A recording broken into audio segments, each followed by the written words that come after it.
12 വർഷമായി രക്തസ്രാവം ഉണ്ടായിരുന്ന സ്ത്രീ പല വൈദ്യന്മാരുടെ അടുക്കിലേക്ക് പോയി കയ്യിലുണ്ടായിരുന്ന മുഴുവനും ചെലവഴിച്ചു.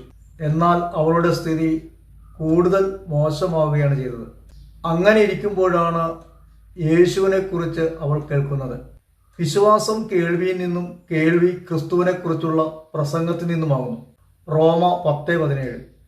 യേശുവിനെക്കുറിച്ച് അവൾ കേട്ടു. അവളുടെ വിശ്വാസം വളരാൻ തുടങ്ങി.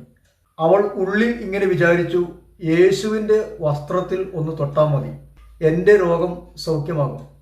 ജനക്കൂട്ടത്തിൻ്റെ ഇടയിലൂടെ കടന്നു പോകുന്ന യേശു ക്രിസ്തുവിൻ്റെ വസ്ത്രത്തിൽ അവൾ സ്പർശിച്ചു. തൽക്ഷണം അവളുടെ രോഗം സുഖപ്പെട്ടു. കർത്താവിൽ ആശ്രയിക്കുന്ന ഒരു വ്യക്തി പോലും നിരാശപ്പെടില്ല. അവിടുത്തെ നോക്കിയവർ പ്രകാശിതരായി, അവർ ലജ്ജിതരാകില്ല. വിശ്വാസത്തോടുകൂടി യേശുവിനെ നമുക്ക് സ്പർശിക്കാം.